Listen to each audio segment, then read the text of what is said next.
The movie begins inside a psychiatric hospital, where Anita Needy Lesnicki has been locked away after a series of shocking events turned her life upside down.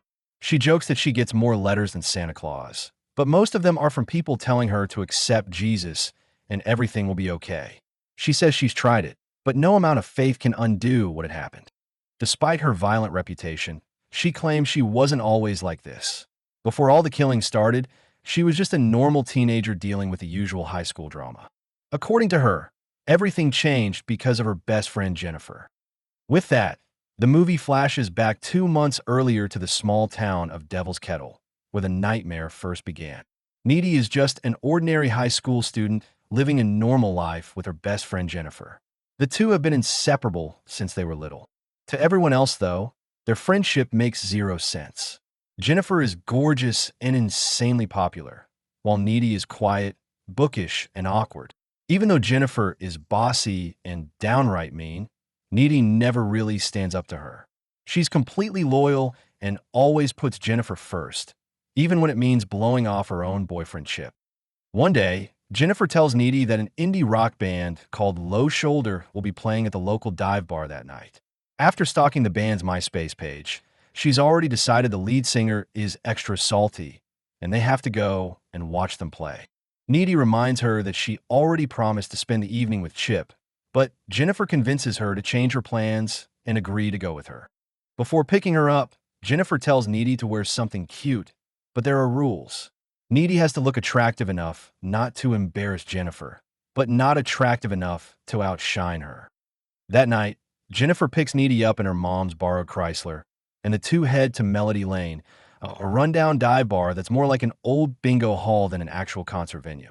The place is packed with sketchy locals, sticky floors, and a tiny stage, but Jennifer couldn't care less. The second she spots the members of the indie rock band, she locks eyes with the lead singer Nikolai. The whole band has the classic emo look with messy hair and black eyeliner. Jennifer confidently walks over, introduces herself, and starts flirting with Nikolai, who happily introduces the rest of the band. Wanting to impress him, Jennifer offers to buy him a drink and heads to the bar, planning to charm the bartender into serving her alcohol, even though she's underage. While Jennifer is gone, Needy overhears the band talking among themselves. Nikolai tells the others that Jennifer is exactly what they're looking for and says she's definitely a virgin. One of the band members isn't convinced, but Nikolai insists they didn't drive all the way out to this tiny town for nothing. Furious that they're talking about her best friend like that, Needy marches over and confronts them. In the middle of defending Jennifer, she accidentally confirms the one thing they wanted to know by blurting out that Jennifer really is a virgin, not realizing she's just made Jennifer an even bigger target. Needy then pulls Jennifer aside and warns her that something feels seriously off about the band, but Jennifer laughs and admits she's not even technically a virgin anymore. Convinced the lead singer is into her, Jennifer ignores every red flag and drags Needy back to watch the show. As Low Shoulder starts performing, Jennifer becomes completely captivated by Nikolai, barely taking her eyes off him. Meanwhile, Needy notices the curtains are catching fire, and within seconds a massive fire erupts inside the bar. Panic spreads as everyone rushes toward the exits, but the flames move so quickly that many people become trapped inside. The bar is soon completely engulfed, and several people lose their lives in the chaos. Needy manages to fight her way outside with Jennifer, but Jennifer seems strangely calm, almost like she's in a trance. Before Needy can get her safely home, Nikolai appears and pretends to be concerned, saying his van is the safest place they can go. Needy pleads with Jennifer not to leave with them, but Jennifer ignores her and climbs into the van. Needy rushes home, calls Chip, and tells him about the fire and how Jennifer left with the band in their creepy van. As they're talking, Needy hears strange noises coming from downstairs. Thinking someone has broken into the house, she goes to investigate. To her shock, Jennifer is standing in the kitchen covered in blood. Needy assumes she's badly hurt and tries to help, but Jennifer stumbles over to the refrigerator, grabs a rotisserie chicken, and starts tearing into it with her bare hands. Seconds later, she throws up a disgusting stream of black, oily sludge mixed with sharp, unrecognizable objects all over the kitchen floor. Then Jennifer suddenly lunges at Needy's throat with a terrifying growl, looking like she's about to bite her.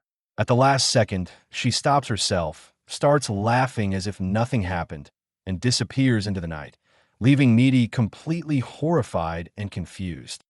The next morning, Jennifer shows up at school looking absolutely flawless, as if nothing had happened. When Needy confronts her about the previous night, Jennifer acts like Needy is the one overreacting. Even worse, she shows almost no emotion over the fire that killed several people from their town. While the rest of the school mourns the victims, Jennifer pretends to comfort the school's football captain, who is devastated after losing his best friend in the fire. Jennifer flirts with him, convinces him to walk with her into the woods, and uses his grief to lower his guard. Once they're alone, she reveals a monstrous side of herself before killing him and feeding on his body. The next day, his remains are discovered in the woods, ripped apart so badly that police believe a savage animal attack or a deranged killer must be responsible. Needy can't shake the feeling that the fire, Jennifer's bizarre behavior, and this gruesome murder are all somehow connected.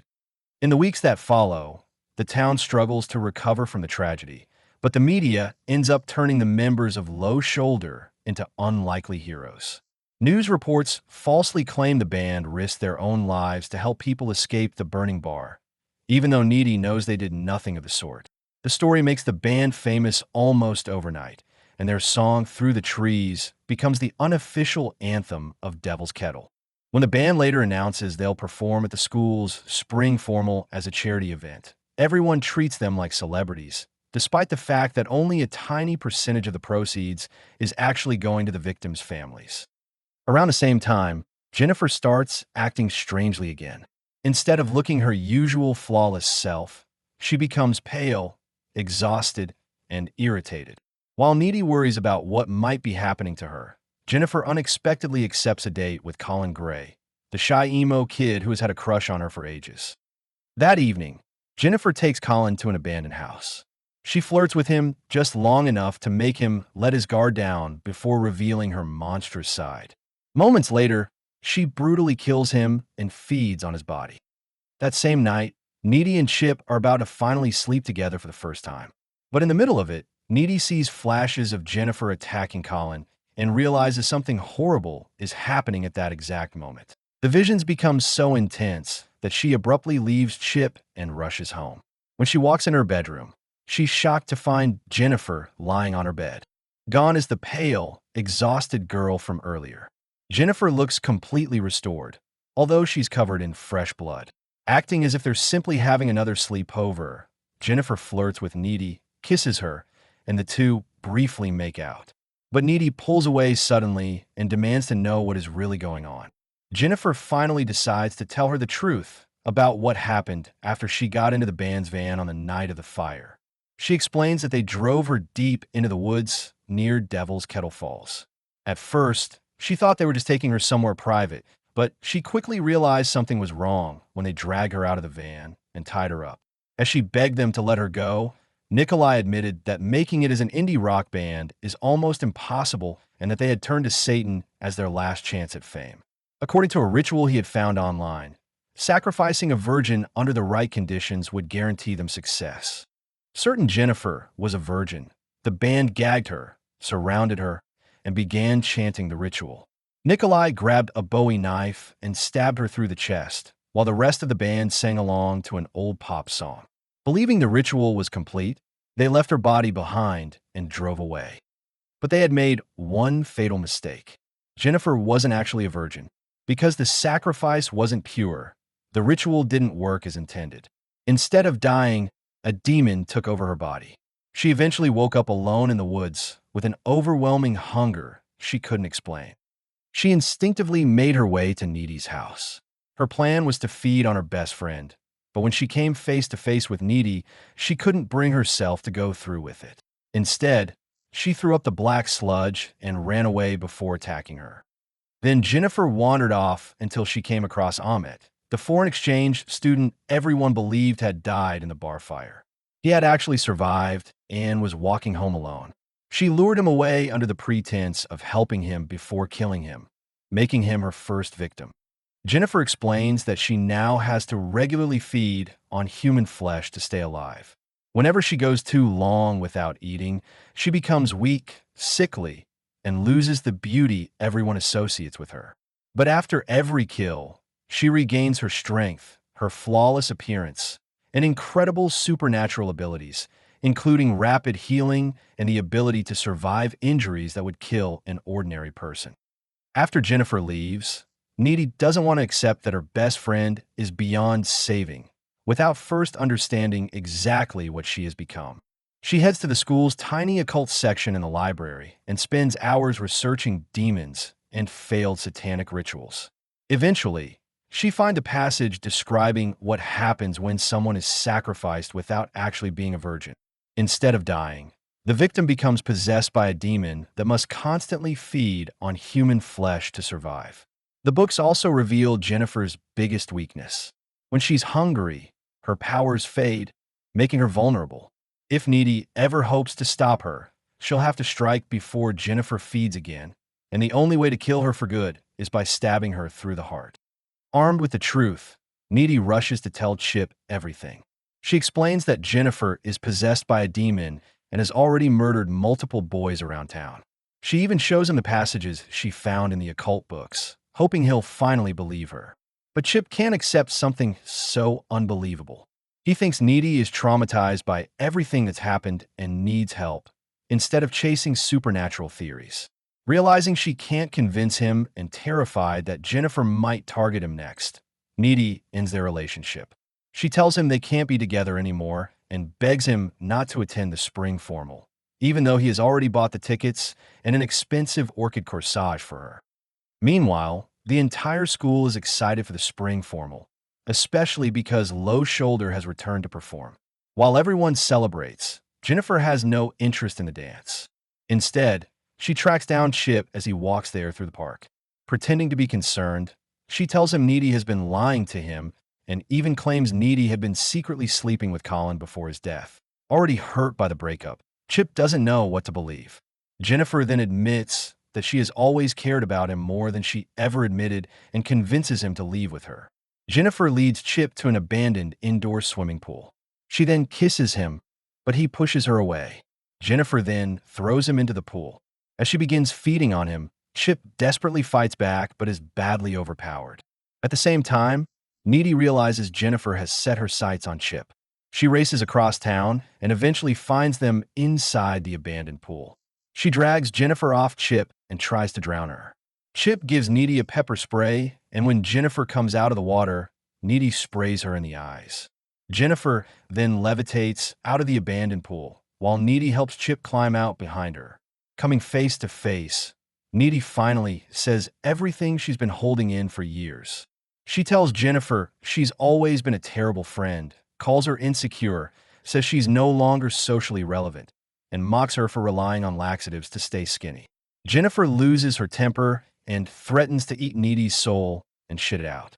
Needy fires back that she thought Jennifer only killed boys, but Jennifer replies that she goes both ways before charging toward her. Just then, Chip comes up from behind Needy and drives a metal pool skimmer straight through Jennifer's stomach. She pulls the pole back out of her body and escapes through the roof, while Needy rushes to Chip's side, but it's already too late. Mortally wounded, he apologizes for not believing her and tells Needy that he loves her before dying in her arms. Heartbroken and consumed by grief, Needy decides that no matter what it takes, Jennifer has to die. Needy heads straight to Jennifer's house that same night. She crashes through her bedroom window and tackles her onto the bed. Jennifer hasn't finished feeding, leaving her much weaker than usual, exactly as Needy had hoped, after learning that demons are most vulnerable when they're hungry. Needy climbs on top of her, but Jennifer manages to bite her shoulder. Then Needy pulls out a small utility knife. Rather than going straight for the kill, Needy slashes an X across Jennifer's stomach.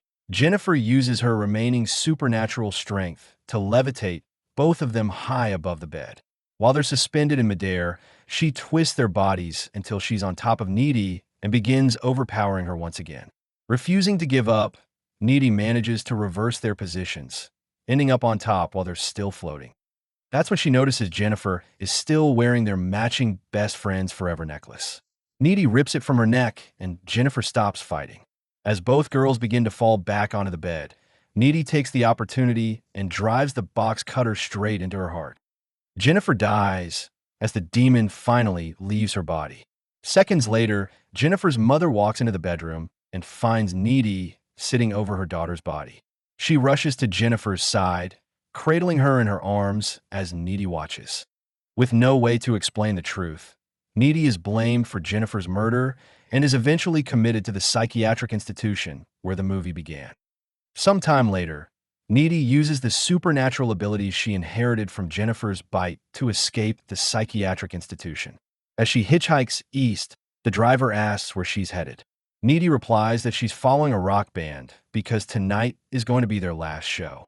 The movie then cuts to a montage of home videos, surveillance footage, and crime scene photographs, revealing exactly what happened next.